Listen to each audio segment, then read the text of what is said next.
Welcome to this edition of the Native News Update. I'm your host for today's edition, Paul Demain. Many of the stories and information here can be found at our website, www.indiancountrynews.com, where your online membership helps support this television station. Here are some of the news updates from the day from the Associated Press and other Native news sources. Yesterday I mispronounced a person's name. He is a nominee for the Grammy Awards this coming up year for the CD Songs from the Black Hills. His name is Brian Akipa. The remains of the 855-foot stone wall that gives Fort Mountain its name wind like a snake around the Northeast Georgia Park, and its very present begs the question, who put him there?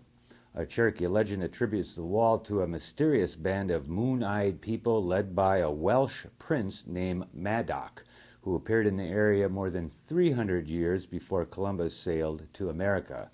A plaque at the wall says, matter-of-factly, it was built by the Madoc and his Welsh followers, but most professional archaeologists give no credence to the legend at all.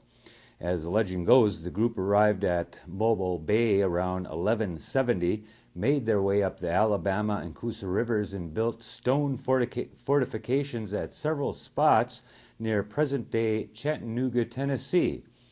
Dana Olson, an author who has spent decades trying to prove the legend, said circumstantial evidence on both sides of the Atlantic are too compelling to ignore. However, quote, for one thing, there's not a historian that goes along with the theory of pre-Columbian contacts in the United States, said Sunday Murphy, who works with the Corn Island Archaeology Department in Louisville, Kentucky. A judge has temporarily barred New York state officials from enforcing a new law that would tax cigarettes sold on Indian reservations in New York. State Supreme Court Justice Rose Sconier signed the order earlier this month in Buffalo, New York. A wholesale company and a businessman had sought the ban until the state takes certain actions, including giving tax-exempt coupons to Indian tribes. Sconier scheduled a January 27th hearing for state officials to show why she shouldn't issue a permanent injunction against the law. The law signed by Governor David Paterson earlier this month is not set to take effect until February. It bans manufacturers from selling unstamped tobacco products to wholesalers that would supply them to Indian-owned stores. The Cherokee Nation has made the maximum donation allowed to President-elect Barack Obama's inauguration committee.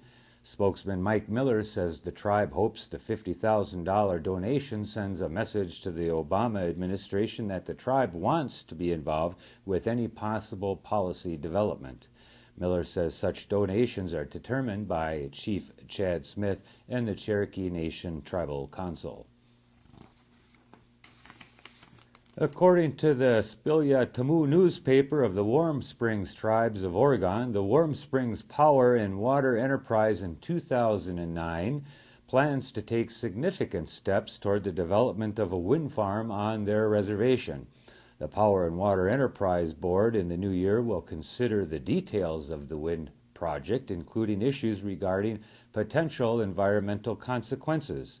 The wind turbines will be located in the Mutton Mountains, where wind power is very strong. In 2002, the tribes received a grant that allowed them to acquire wind monitoring equipment that allowed them to study by computer models 4 areas on the reservation and allowed them to select the best sites for the commercial development of the turbines. The city of Albuquerque, New Mexico will rename a library in honor of the late mystery author Tony Hillerman. It will be only the 3rd of Albuquerque's 17 libraries to be named after a resident. Ernie Pyle and Erna Ferguson are the others. Hillerman passed away in October. He was 83 years old. Hillerman's novels were often set in Indian country. He wrote or contributed to more than 30 books and won every major award for mystery fiction. Members of a tribal church congregation in northern Idaho are mourning the loss of more than a century of religious history after their sanctuary burned down recently. Corbett Wheeler, an elder at the Nez Perce Indian North Fork Presbyterian Church, says the congregation is still in shock after their Asaka building was destroyed in a fire on December 24th. Parishioners were only able to save a few Bibles and hymnals, while the church pulpit, pews, piano, and just about everything else went up in flames. There were no known injuries. Wheeler says he expects the congregation to rebuild on the site where the church was founded in 1890. Clearwater County Sheriff Chris Coates says the blaze is still under investigation, but a wood stove appears to have started the fire that engulfed the building. 5 handcrafted flutes reported stolen yesterday from 2 sons of a well-known Native American artist in Apache, Oklahoma, have been returned. The flutes belonging to Tim and Calvert Navaquea were taken from Tim Navaquea's car parked in his driveway in Apache, Oklahoma on December 19th. Apache Police Chief Andrew Roberts says a teenager gave the flutes to police on December 24th, but the officers were unable to contact the Navaqueas until this week to return them. Roberts says the teenager told officers the flutes were in a bag found near a church in Apache. A tribe that runs a very successful casino outside the Twin Cities is giving $1 million to each of 4 tribes in South Dakota. A grant to the Cheyenne River Sioux tribe will fund economic development and community improvements, including funds for after-school programs. The Rosebud Sioux tribe will use its grant to build a tribal grocery store in Mission, South Dakota. A grant to the Sisseton Wahpeton Oyate will pay for 2 new community centers, and the Yankton Sioux tribe will build a community center at Lake Andes.